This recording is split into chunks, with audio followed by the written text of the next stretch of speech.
My name's Todd. I'm your host for the Laundry List. Welcome back. Hope everybody had a great week. We have a very special guest today. Before we get to that, though, we got Charles piping in from Florida. He got through the hurricane. Charles, you alive out there? I am, Todd. I am.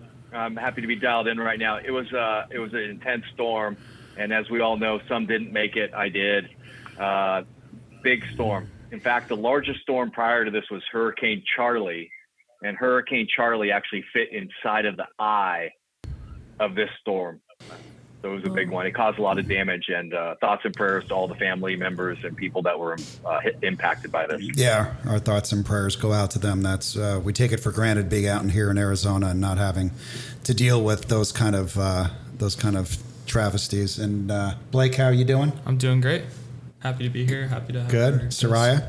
Oh, I'm doing great and also happy to be here. We got a new special guest here is Soraya, who was on last week. So I encourage you to listen to her podcast. And before we get started, Blake's going to enthusiastically read the laundry list, which we read every week on this podcast, which is the basis of our podcast. So, Blake. All right, guys. So these are the laundry list characteristics, which we seem to have in common. 1, we became isolated and afraid of people and authority figures. 2, we became approval seekers and lost our identity in the process. 3, we are frightened by angry people and any personal criticism. 4, we either became alcoholics, marry them, or both, or find another compulsive personality such as a workaholic to fulfill our sick abandonment needs. 5, we live life from the viewpoint of victims and are attracted by that weakness in our love and friendship relationships. 6, we have an overdeveloped sense of responsibility, and it is easier for us to be concerned with others rather than ourselves. This enables us to not look too closely at our own faults. 7, we get guilt feelings when we stand up for ourselves instead of giving in to others. 8, we became addicted to excitement. 9, we confuse love and pity and tend to love people we can pity and rescue.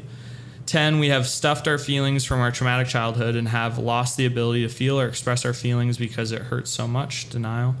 11, we judge ourselves harshly and have a very low sense of self-esteem. 12, we are dependent personalities who are terrified of abandonment and will do anything to hold on to a relationship in order not to experience painful abandonment feelings, which we receive from living with sick people who were never there emotionally for us. 13, alcoholism is a family disease, and we became para-alcoholic and took on the characteristics of that disease, even though we did not pick up the drink. 14, para-alcoholics are reactors rather than actors. Thanks, Blake. I think we're going to start reading a few of the other laundry lists next week, too. So just because it's so imperative and probably more relative to guys like us that are doing the work. And it deals more with control and trying to manipulate situations to get what we want. All right, well, I want to welcome our guest today. I just met her 10 minutes before she came in the studio here, and it's very fascinating background. We discovered she has, I think, 6 careers before you started doing what you're doing now. I think it was 8. Was it 8? I'm dyslexic, so if do we need to count it again? We're going to get into it. But Melanie, is it Melanie? It is. Melanie, what's your last name? Verstraete. Verstraete. No, Verstraete. Verstraete. Yes. Italian? No, Belgian. Belgian. Well, welcome. Thank you. Welcome. I found Melanie when I was reading a magazine, Paradise Valley magazine, and I saw her article, and I'm like, wow. This is so relative to what we're talking about on this podcast, because our tagline for our podcast is a podcast about relationships, and she is a relationship influencer. And I read the article. I'm like, we have to have Melanie on. So we reached out, and she was gracious enough to come on the podcast. So please tell us a little bit about what inspired you to start your career and become an influencer in relationships. Yeah. It's a really, really, really long story, so we won't dive too deep into it. Well, we like to dive deep, so. I'll dive deep too, but what I mean is we don't want like 45 minutes of the story, right? Is what I'm saying. Yes. In essence, really, really long story short, I grew up without my father. even though he and I have a beautiful relationship now. I had about 6 stepdads by the time I was 21. So to say that I had a unhealthy relationship with the masculine, with men, would of course be an understatement. Consequently, and when you're in this, you don't realize this. It's not logical. This is like deeply embedded in your nervous system, in your subconscious, right?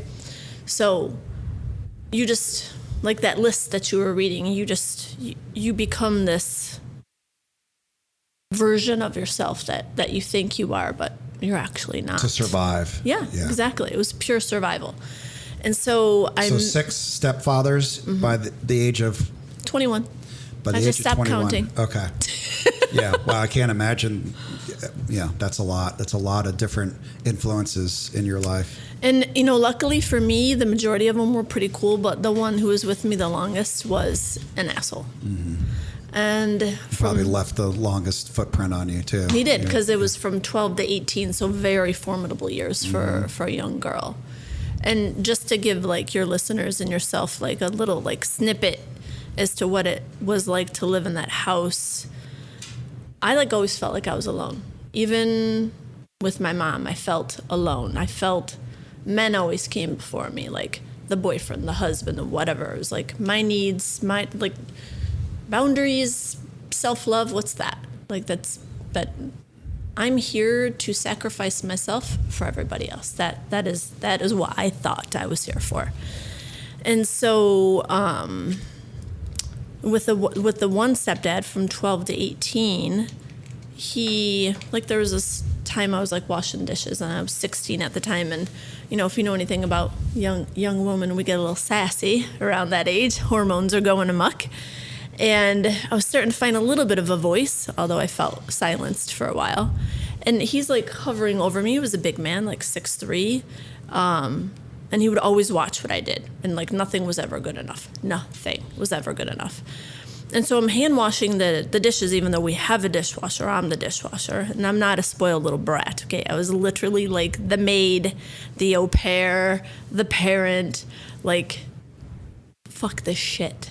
In essence, is how I felt. I had 2 little brothers, too. They just, when my mom left one boyfriend and found another, she got pregnant, and boom, I'm 13 with one little brother and 15 with another little brother. And so now I'm their mommy, too. So I'm washing dishes, and it's silverware, and it's just this huge mass of silverware, right? And they're done. I hand washed them. I hand dried them like they're sparkling. And he's like, clean them again. They're dirty. And I'm like, look at him like he's crazy. Like, no, they're clean. I'm not doing it again. And so we, like, bicker back and forth. And he's, these tones that I'm using definitely weren't the tones. And he just grabbed them like this, put them over his head, and threw them with all his might into the sink. And I literally got stabbed in the hand, in my right hand, with a steak knife. And I just remember looking down, like, in, like, complete disbelief of what the hell just happened. And I looked over at him, and I'm like, "You're psycho, I'm telling Mom." And he just looked at me with, like, the most calm look on his face and said, "You deserved it," and walked away. There was one incident of, like, what it's like to live in a house. One other, and then we'll move on, because I just want to paint the picture of what was forming me. During the time big hair was in. And so we lived in a 3-bedroom, 1-bathroom house. And so I got up extra early to do my hair for high school. And so I would get up, take a shower, and get out of the bathroom and just do all my stuff in my bedroom, right? Because if anybody else had to use the bathroom, I couldn't be in there. So I got my whole setup in there, my mirror, my Aquanet hairspray, my stuff to tease, all the crap, right? And one day he just got pissed off, took my door off the hinges, took the mirror, walked in the backyard with a hammer, smashed it into tiny pieces, and told me I looked at myself too much. And my mom did nothing. Absolutely nothing. How'd you react when he did that? I don't even remember. I was probably just pissed. And, like, I was the kind of person that contained it. Well, at least that's what I thought, right? So I suppressed. Yes. There was no outward. Internalized it all. Yeah, there was no outward expression. There was just bury it, bury it, bury it, bury it. That was how I survived. And eventually it's got to come out somewhere. somehow. I never Yeah. exploded. Well, it's like actually. fight or flight, like it's like either people are the fight or flight type. Or freeze. Yeah. Yeah, I call that, Yeah. you're freezing. You're not, what is it? The fight?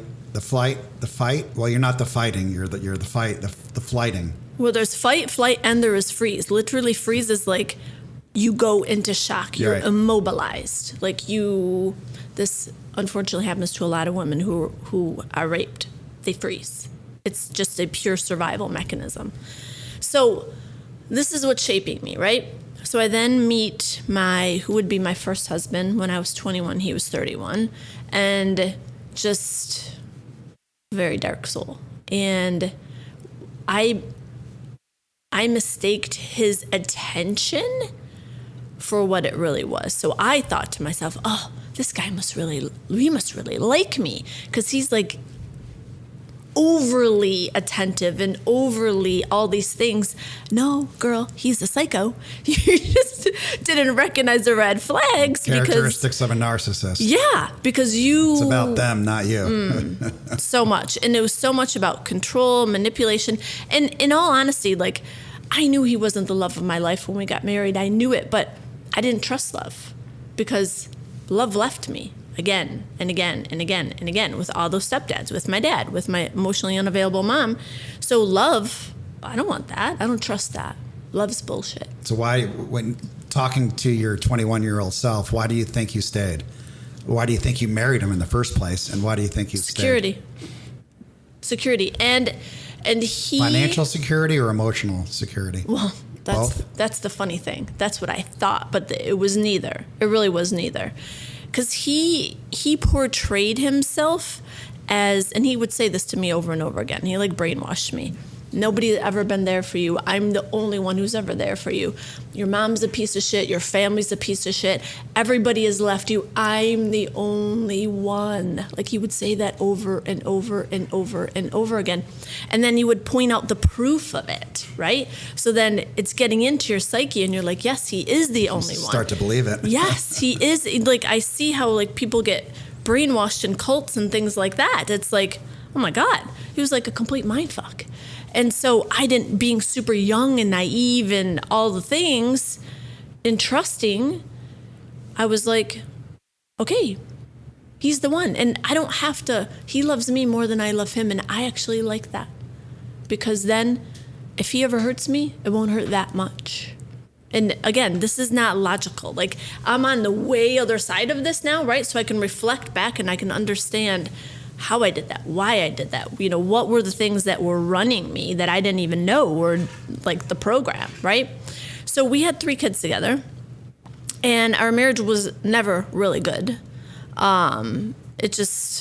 He put everybody ahead of me, everybody ahead of my children, of our children, and I was like, aren't we supposed to be a family? We got married. When you say other things ahead of you, you mean his other family, guy friends, or his other family? Yeah, his mom, his brothers, his sisters, everybody before us. And I'm like, this is not okay. We're the ones. And if you can see, the behavior is being chosen, right? I need to come first. I need to come first because I never came first. So you can see that starting to play out. So again, we had 3 kids in 9 years. And again, our marriage was never great. Lots of dysfunction. I could go on and on and on for days of the dysfunction. It was super unhealthy, super toxic. And I stayed, even though all the red flags were there, because leaving meant I was my mother. Divorce meant I was my mother. And I was never going to be my mother, because I loathed the experience that I had as her child, being dragged from relationship to relationship to relationship with no consideration for me, even for the guy, for that matter. Because it wasn't even out of love. She deeply believed within her that she needed a man in order to be taken care of. And unfortunately, that is a deep-rooted thing in our culture, in our society. As we as women are taught, you need a man. You can't do this on your own. And she believes Feeds that your ego, shit. huh? It makes you feel like you're okay. As the woman? Yeah. No, I don't think it feeds the ego. But isn't that the misnomer? Isn't that the misconception? Like, oh, if I have a man, I'm going to feel like I'm good looking, I'm important, I'm wanted. I mean, isn't that kind of the big... For me, it was safety. That was the message I got over and over again. Safety, like physical safety. Physical safety, financial safety. Emotional safety. Being taken care of, not having to worry about things other than your family, your children. You take care of the house, the guy takes care of the money, kind of thing. So, but my mom didn't even like take care of the house or the kids, so that was kind of funny. But so for her, she literally, like, I can't get inside of her mind, but what I saw was it didn't matter if she loved the guy or not. It was, you are the money and I need you for the money because I can't do it on my own. This is what she believed, which is not true, but that's what she believed. So because I was so hurt as a child going from relationship to relationship with her, I was like, there's no way in hell I'm ever putting my children through that. Nope. So, despite myself, I stayed in something that was super toxic, even though everything in my being was like, why are you with this man? Like, he's not even good to you. But did you try to work on it? Did you Of course. verbalize your concerns and go to therapy and talk to him? Oh, that's funny. He wouldn't go to therapy? Mm-mm.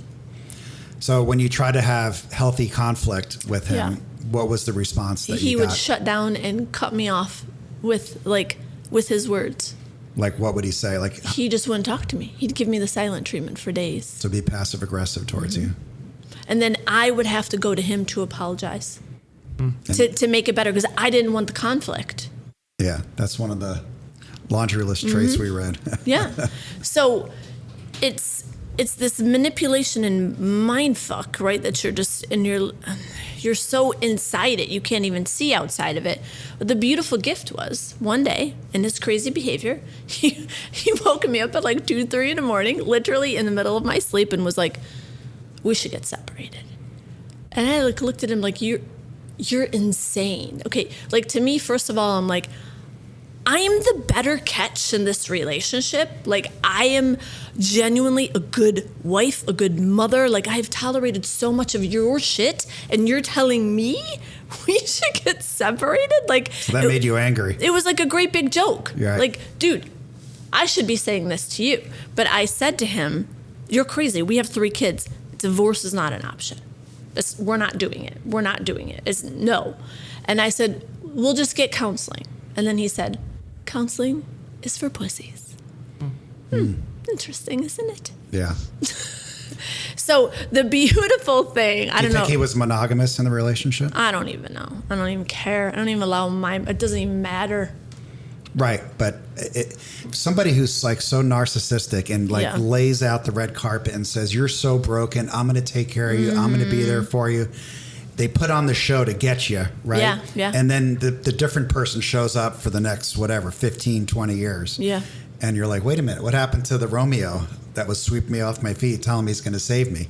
That person like left the stage very quickly. Yeah, no, he tries to destroy you instead. Right. Yeah. So it's like, it was a lie. It was a lie to get you. And then once he had you, the real guy showed up.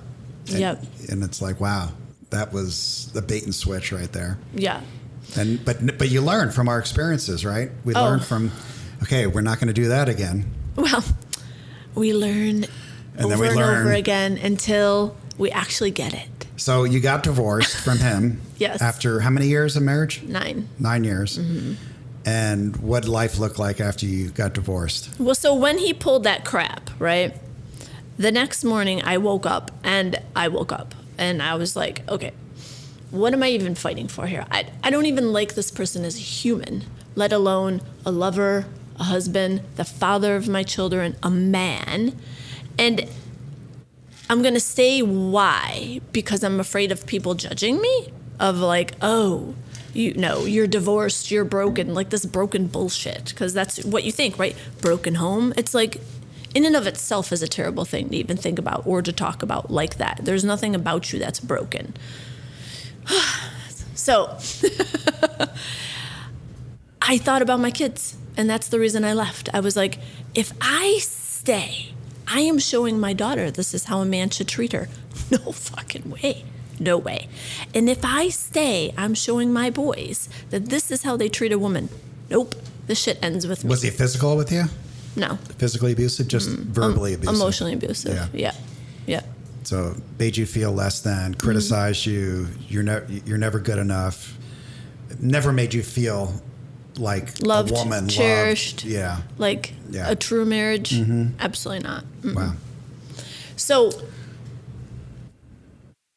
when he said that, I'm like, yeah, you know what? You're right. I don't even know what we're fighting for here.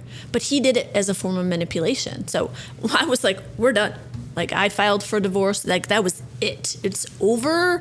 I don't even, like, I had to force myself to have sex with this guy, okay? It's like, ick, no. And so, I thought it was my duty as a wife and a woman. It's the more crap we carry around as women. So, he stalked me for a solid year. I had 4 personal protection orders against him. Trying to get you to stay? Oh, trying to break me is what he said. His thing, what he told me is, I'm not going to stop until I find you in a gutter or you come back to me. And I said, neither one is ever going to happen. I always say you find a person's true colors when times are down, when things are bad. And you saw his real true colors when things were dark for him.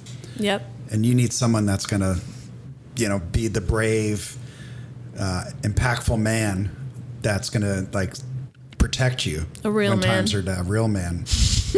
Because I, it's just amazing how we learn. So you got through that. Yes. He stalked you. You got protection orders. Yeah, You that got didn't through matter. that. It didn't matter. It was. How'd you finally break free of this man?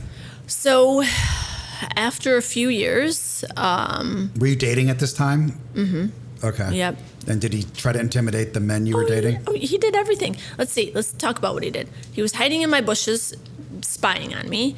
He called my boss over and over again, said that he was going to lie to the FBI to get them shut down if they didn't fire me. He slashed my babysitter's tires. You guys know the movie, the really old movie, was it called? Oh, When a Stranger Calls? Mm-hmm. Have you checked the children?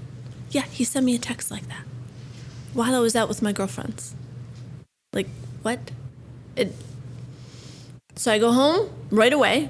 My kids are good, but literally there's holes in my babysitter's tires, and he did it. This is crazy shit that he did. So I get an opportunity because now Michigan, the economy sucks, and I get an opportunity to get the hell out of there because they did some other stuff, so I couldn't get a job because I had a builder's license for him, and then he got it revoked and all this crap. And so I couldn't get a good job.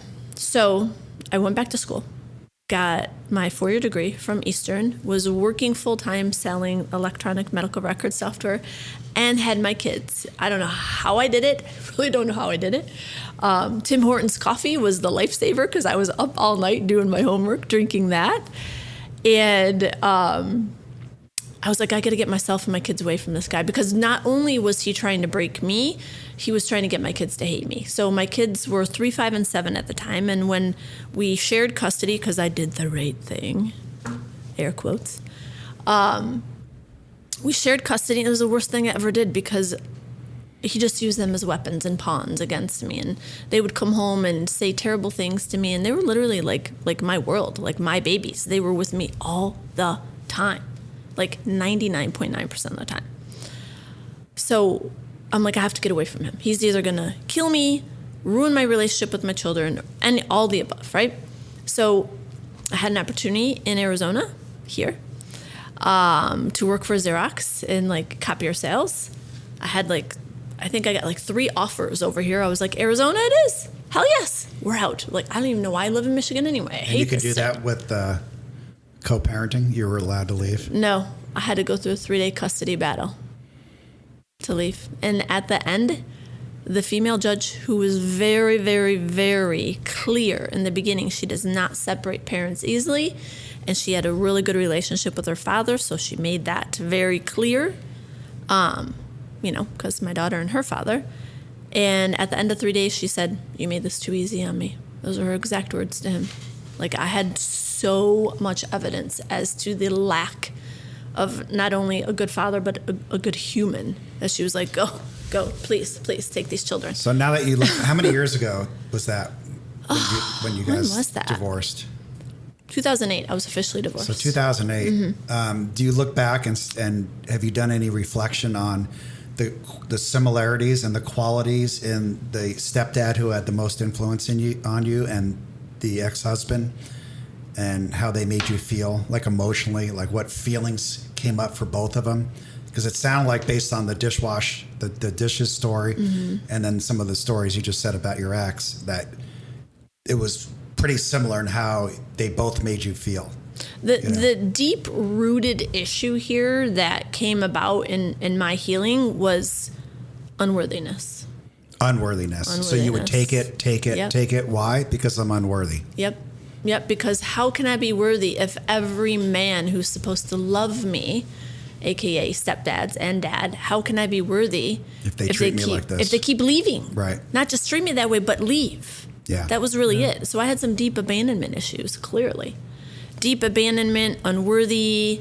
Like, my mom was very much emotionally unavailable. Like, she was the kind of, she couldn't even give to herself, let alone give to me. Like, she was all over the place. Clearly, she was dealing with her own crap, but didn't know how, right? And so, yeah, she wasn't the most maternal person, we'll say. And I grew up, like, very, very early. Like, by the time I was 11, like, I was super independent. I had to be to survive, because I didn't trust her ability to lead, because she couldn't even lead herself. Right. So I had to, like, take the reins and be like, so what I ended up doing, you guys, is really developing, like, a false masculine. Like, I will be the man, because I don't trust the man, right? Even though I loved men, I didn't trust them, because they showed me I can't. So yeah, your experience showed you can't. So you're going to be the masculine and the feminine. Yeah, exactly. Yes, just out of pure survival. And again, this is something that we don't understand that we actually do, because it's not logical. You don't logically say, yes, I will be the man and I will take care of everything. You just literally, it's survival. It's like, I do this or I die, right? I do this or I break down. And that's not an option. And it's also interesting is, as a woman, as a feminine being, vulnerability is part of who we are at our core. To me, that was a weakness. I was like, vulnerable. Psst. No, never. Nobody is ever going to see me cry. Nobody is ever going to know that they broke me. Nothing. And that's where the suppression came from. Yep. Stoic. The wall of like, I got this. So what happened from 2008 till now to get to where you're at today? Yeah. So I got another prize. I attracted another great guy. Oh, great guy. Okay. I always tell all my clients, you will attract the same person in a different body until you do the work. Right. I agree with that. So that's what I got. And it wasn't exact same. Thank God, not quite as crazy, but not that far off. They were both Italian. Nothing against Italian people, okay? For anybody listening, just saying they were the same guy. They were both shorter. They were both fugazis. Wait, what's a fugazi? What is that? Fake. Oh, yes. Fake man. Yes. They were both in what they thought was their masculine, was like putting down a woman. Right. Right? Like demeaning her. It's like, that's toxic masculinity. That's not a man. So attracted him. He actually was my high school sweetheart. So we did have love at some point, but now he gave me 3 stepdaughters who hated my guts. It was like the fact that I breathed air was like, I'm the enemy, because he had such a dysfunctional relationship with their mother that they were like his girlfriends. Not in a sexual way, but in a very codependent. So he didn't put in weird boundaries. way. He didn't parent. He was Nope. their friend. Yep. And I get that. Yep. I totally get that. And they were like his girlfriends. So they looked at me like, who's this bitch? No. So he We got our allowed daddy them to ready. talk to you disrespectfully, and Yep, he sure did. he didn't stand up for you. Yeah. Nope. And you can only deal with that over and over again. And now you got conflict of like my children, his children, and you're raising your kids one way, and now you want to actually parent my kids, but you're not parenting yours. Like, no, doesn't work. Handle your shit first, dude. Right. Like, I got this. I've had to be the mom and the dad. Did you communicate that to him? Of course. Yeah. Okay. So Yeah. you communicated. Yeah, because And his communication was response key. Was what? Oh, you want to know what his verbatim response was? This was his default response, okay? Yeah, I know I'm a piece of shit and my daughter's a horse. I swear to God, every conversation led to that exact So he didn't want to sentence. deal with it. That Nope. was his way of saying, I don't want to talk about this. Yeah. And I made it crystal clear in our relationship how important communication is. It's, why do we have voices?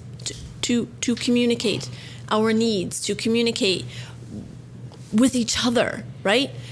We're adults. Let's act like adults. And he knew that I was shut down over and over and over again in my past relationship. And I'm like, that's not going to happen. Like, I'm going to speak my truth, whether you like it or not.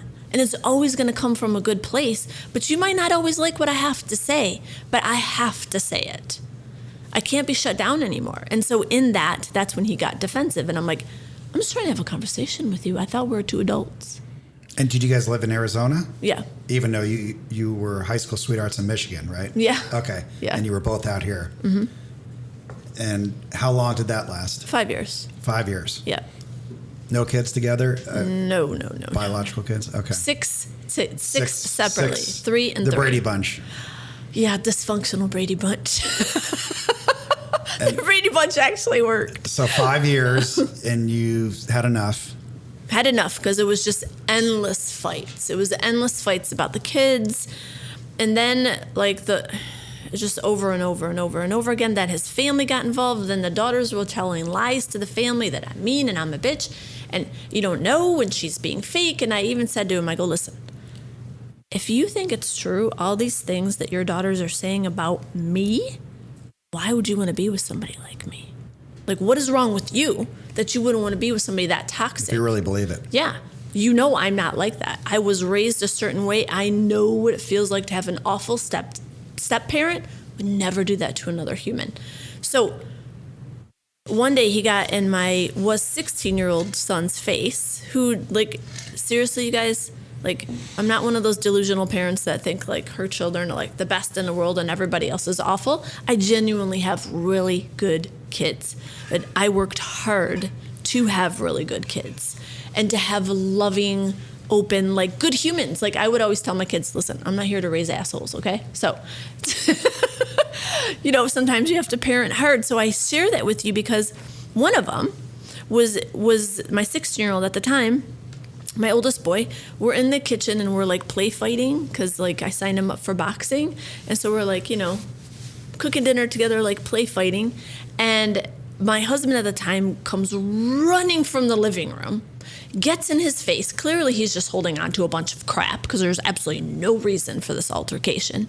Gets in his face, starts screaming at him, saying, oh, you think that you're a badass now that you're boxing? I could kick your fucking ass right now. Oh, you think... And I'm like... He's 16. Did I enter the Twilight Zone? What the hell just happened? I literally wanted to take a pan and go bang and crash him over the head as the mama bear, but I just I just got to breathe. And I'm like, get out of his face. What are you doing? And then he's like, oh, that's right. You always take a side. I'm like, I'm taking the side of right here. You're acting crazy. He did nothing to deserve this. We are playing. You need to go in your room and go cool off or something. He had to fluff his feathers to you. This had nothing to do with your son. It had everything to do with you. It was crazy. And he was trying to show you that he is a tough man. Oh, please. Give me a break. Yeah. So I have a question that just popped in. Yeah. Do you see similarities of your both husbands, your ex-husbands' friends? Because I always say that eventually you become a product of your environment. So when I look at all my friends when I was in my 20s and I was just partying and just doing stupid shit, my friends were the same way. Yeah. And now I look at my friends today, they have similar qualities that I have. Do you see, what were your ex's friends like? I never even actually thought about that. But what I saw were the common denominator is me.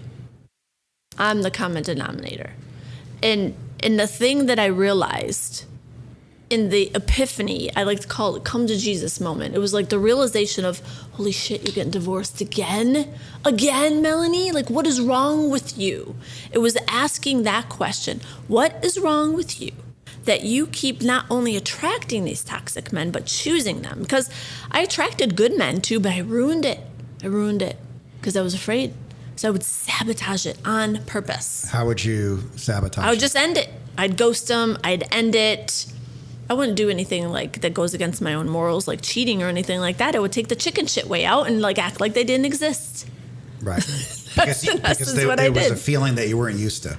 Yeah, it was. I was afraid, and again, I didn't know this in the moment, but being on the other side of it, what I was really afraid of was that they were going to find out that I was unworthy, and they were going to leave me, and So that you're would going to leave truly. them before you could That's leave right. them.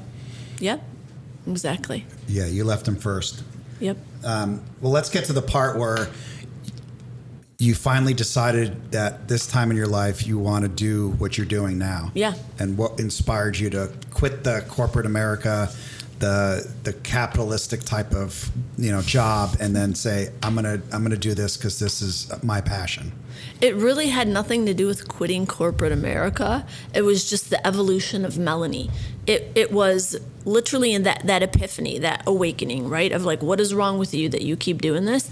Like, I literally felt like God, call energy, infinite intelligence, spirits, whatever you want to call it, went bang right upside my head and was like, you awake now? Did you learn the lesson? Because I gave you some good ones.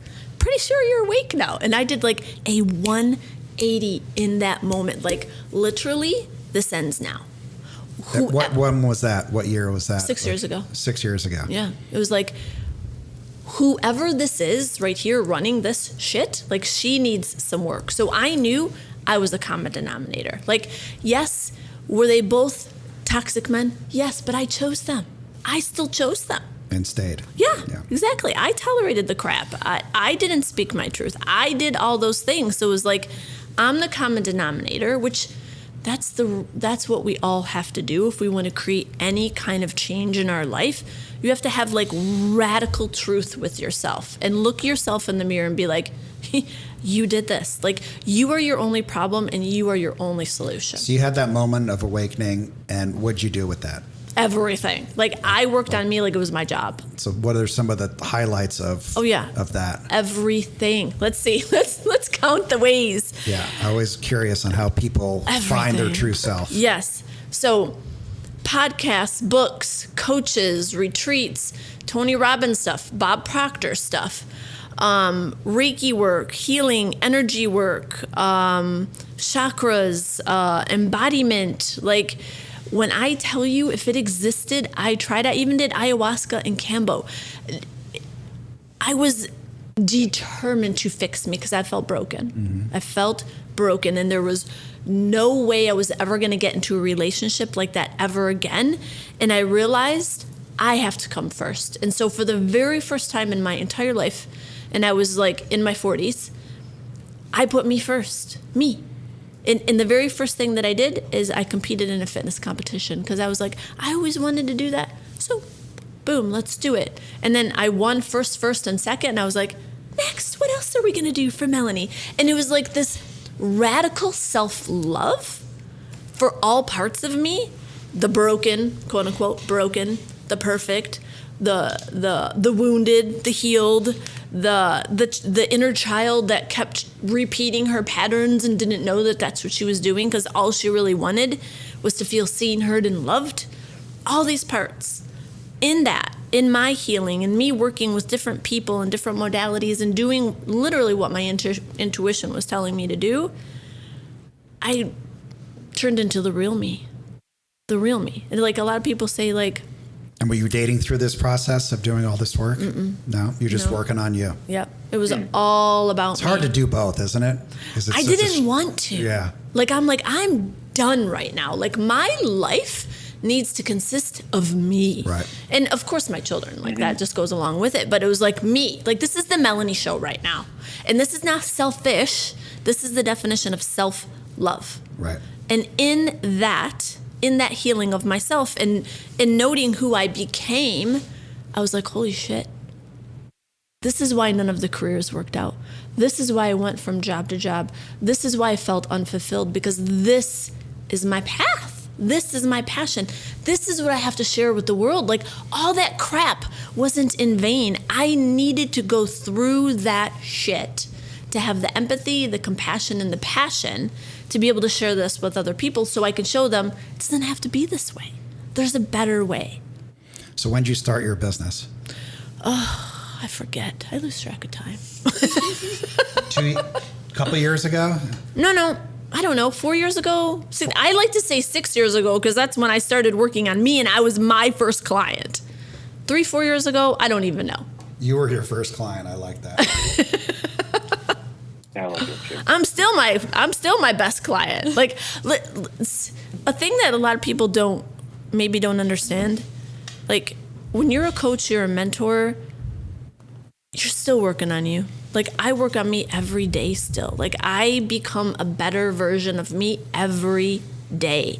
And then as I become even better, like, I can pour more and more and more into others to help them. Like, if I just stop, like, what am I doing, right? I have to continue. Like, there's always another level of me that I need to uncover. And it's interesting because you think when you do the work, like, you're done, right? Right. You're not done. Yeah, I say it's a lifelong journey. Yes, and it's easy to go back to who you were. For me, yeah. Like, I mean, if I don't do the work, it's like, oh, there's that guy again. Okay. I always say the monster sleeps with one eye open, so you got to keep being vigilant. So how do you attract your clients, and do you work mostly with women based on your experience? Or I work with both men and women. Mm-hmm. And referrals, I would assume, most. It's everything. People find me on social media. People find me from my clients, like referrals. I'll do like free virtual workshops. They'll find me on that. I have my podcast. They'll find me Talk there. about your podcast, because I love your name of your podcast. Yeah, sure. It's Silence the Shit Talker. Silence the Shit Talker. The critical, I call it the critical mom, but the critical mind. Yes, yeah. It's the inner critic. It's the inside voice that tells you all the reasons that you suck, you're not good enough, you're a failure, you can't do this. Don't get out of the relationship, don't quit your job, don't do that, don't travel, whatever. It keeps you small. Right. But the thing about the shit talker, right, is like he and she needed to exist in parts of your life to protect you. Like they did. Right.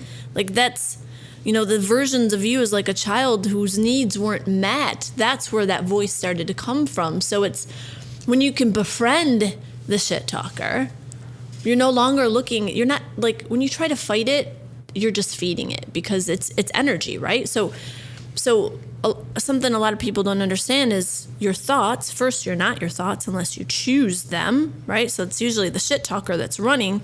So if you're in here and you're like having an argument with the shit talker in your head, right? You're just feeding the energy because you're focusing on it. Instead, what you really want to do is flip the switch and tell yourself the things that are true about you, because that shit talker isn't you. Those are your past experiences. I did 2 years of mantras, and my friends were like, dude, that's such a gay thing to do. And I'm like, it works, because I did have that critical voice. Mm-hmm. You're not good, because I went through a divorce and it was painful, and I was like, I did these mantras, and it was like it changed the way I saw myself and the way I saw the world. Yep. And it might have seemed silly to say them and look in the mirror, but it's amazing. It works. That power in it is so strong. It's true. And you're not your experiences. You're not your childhood. You're not your parents. You're not your failed relationships. Like, you're not any of those things. Those are all experiences. And they're actually gifts. Because in the moment, in the heat of it, right, it doesn't feel like a gift. It feels like a punishment is what it really does. But when you have the hindsight and you look back, you're like, shit, so much good came from that. Right? Like, I wouldn't be the woman I am today without all those experiences. That's why when I have 2 boys, 21 and 23, and when I try to solve their problems today, I keep reminding myself, I'm robbing them of their suffering, of their pain, of what they're going through. It's true. Because that's what's going to make them the men that they need to become. Yeah. If I solve everything or try to fix it, they don't get that benefit of trying to, figure it out. Yeah, and as a parent, that's really It's hard very to hard. do. I can do it with other people, but with my kids, it's like, ooh, Yeah. it's hard. Yeah, I feel that. Yeah. Yeah. So how do people find you? Everywhere. If you Google my name, Melanie Verstraete, Verstraete is, I tried to do Melanie V like Gary V, but it's taken. Verstraete. The name of my company is The Wild Heart Life. You can find me on Instagram, on TikTok, on LinkedIn, on YouTube, on In Facebook, magazines. in magazines. Which is where we found How her. do you like TikTok? I'm not a TikToker. I'm not on it enough. I'm like, there's so many platforms to post on. Yeah. It's like it's like overwhelming. So it's the future. Yeah. Yeah, a lot Gary- of people are like, I'm like, where do you get your emotional growth? And they're like, oh, TikTok. Yeah, I'm like, that is not good. like- there's a lot of toxicity on TikTok. I'll just Okay. say that. A lot. Like my clients will send me some funny TikToks. They're like, what the hell is this person saying? Like they're just saying all the garbage. I'm like, I know. And they get tons of views. Right. They're just spreading There's the some- toxicity. There's some good stuff though on. Oh, I'm sure. There's Just good. like on Instagram. There's right? good stuff everywhere. Yeah, for sure. It's TikTok like, focuses heavy on an algorithm, so you are what you're looking for. yeah. You are what you attract. Yes, It's one of those exactly. things. Well, that is the truth. Yep. That is Some the toxic truth. and some toxic TikToks out there. There is. So how do your clients work with you, and can they call you whenever they want? Can they text you? How does it work? Like you see them once a week? So like a coach, a therapist, where you see them once a week, or how does that work? Yeah, so I have private one-on-one clients and I have group clients. And do you mix men and women in the group? Mm-hmm. You do? Yeah. And how big do the groups get? I keep them small, like 10, 15. Is it virtual or in person? It's virtual. Virtual? Yeah, it's Do you all- do any in person? I have a retreat coming up in November. Actually, December. I changed Where's the date. that at? It's going to be in Sedona. Sedona. Mm-hmm. Okay. My ex does a lot of retreats in Sedona. that's cool. She leads them. That's cool. Sarai might be interested. Oh, yeah. I am not dating right now. This is going to be a pure feminine embodiment retreat. It is going to be amazing. Yeah, you need to go, girl. Okay. It's going to be like pure sisterhood. It's going to be like breath work and rituals and ceremony, and I'm going to take all the women through. It's basically going to be like a release and a rebirth. Release all the crap, because us women been hanging on to a lot of crap for a lot of years. That we do. And then rebirth the queen of who you really are. Do you do any plant-based medicine when you're up there or no? No. Okay. No, I think you have to have like licenses and things like that for that. I'm not going to dabble in that stuff. Right. That's not my world. Okay. Well, great. I super excited that you came on. Blake, Soraya, Charles, do you guys have any last questions for Melanie? Oh, I do.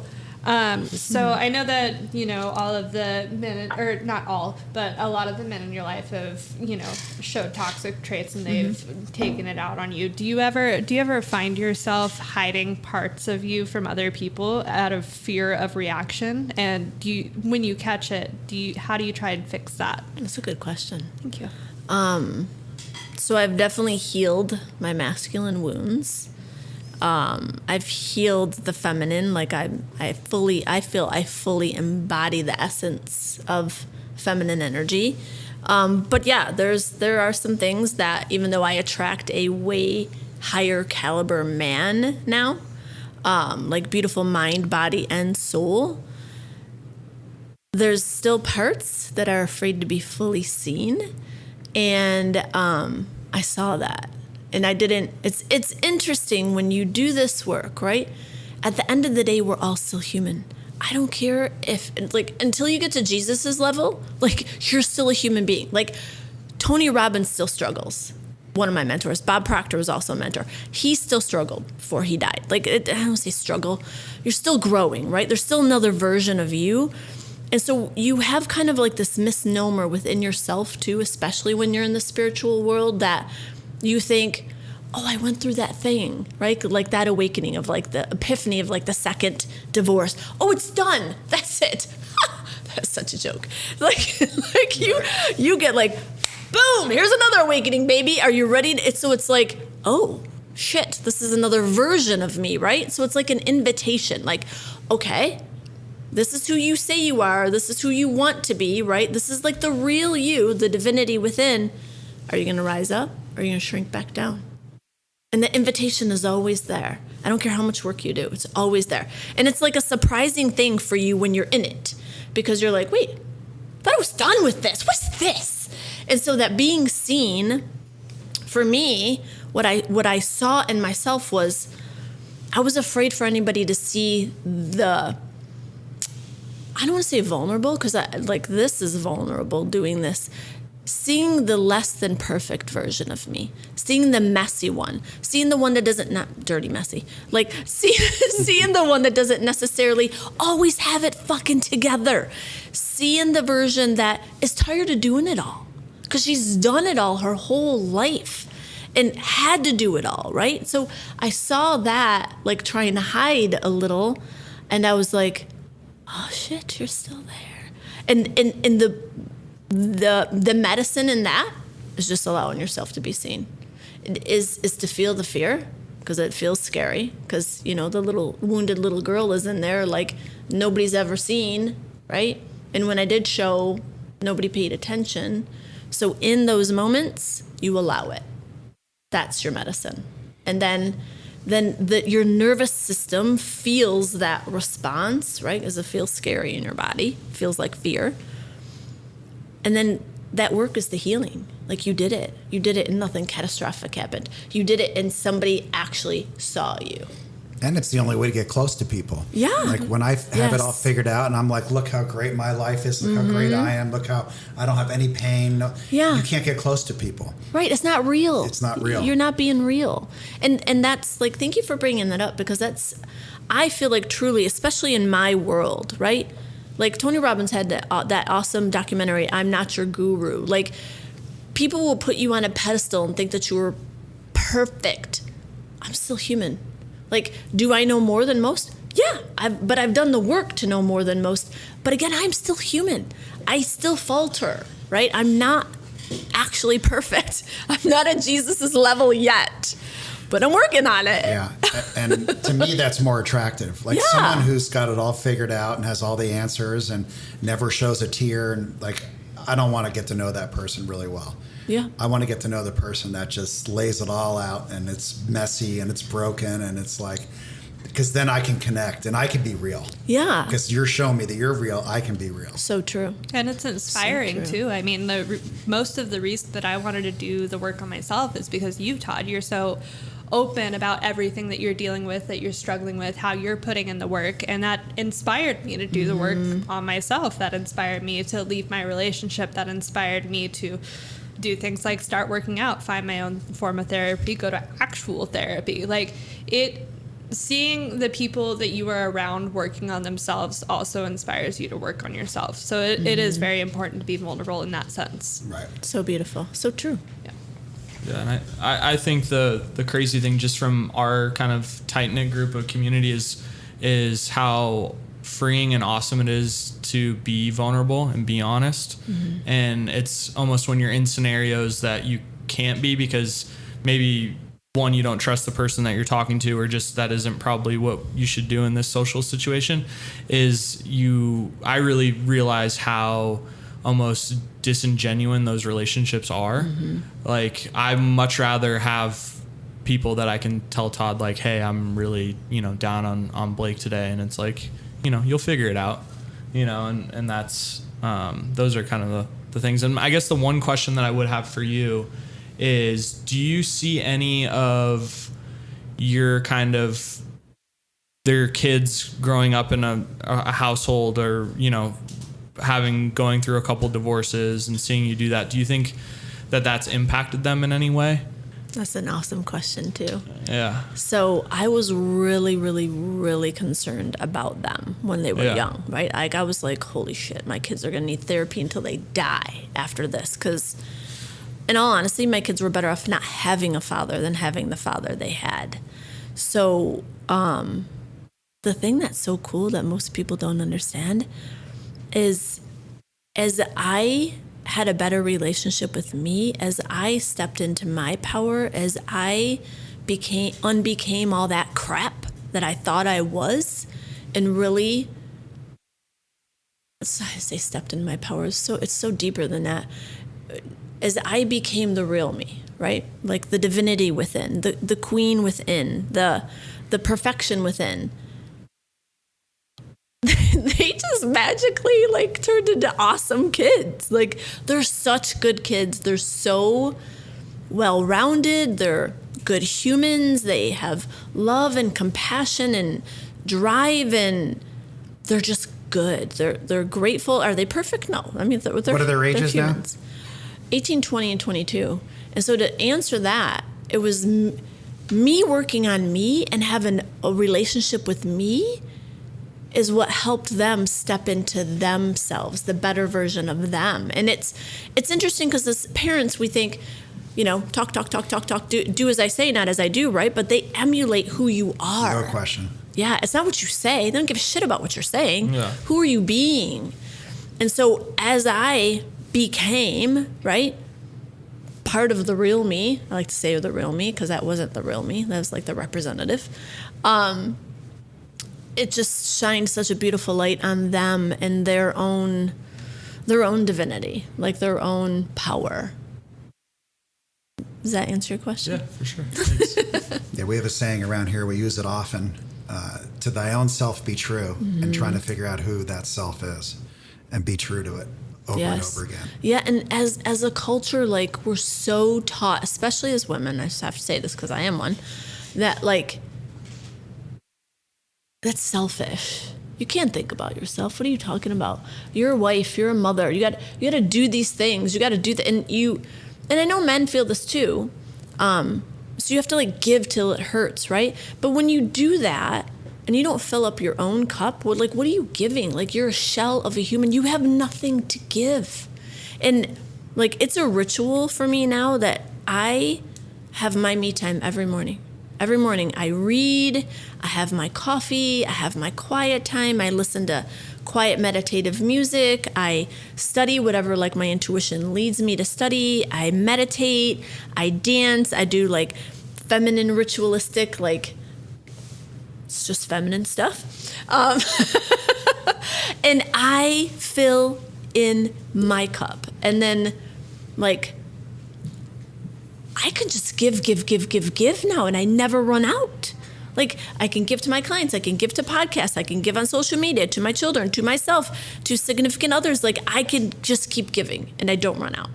And it's a lot of people don't think that. It's like it shows up as giving, but really you're filling yourself up with who you really are. Yes, so true. Yeah. Exactly. And like they're getting the real you. I know when I do my, hour power, I call it, in the morning. Beautiful. My day goes so much better than when I just get up, check my emails, check my texts. Yeah. Like when I get up and actually slow down and leave the phone for an hour. Yes. And just spend that hour on me, it's amazing how much better my day goes. So true. Yeah. Well, thank you for coming on. We really, really appreciate it. Melanie V, everybody. Please check her out. Silence the Shit Talker. Check out her podcast.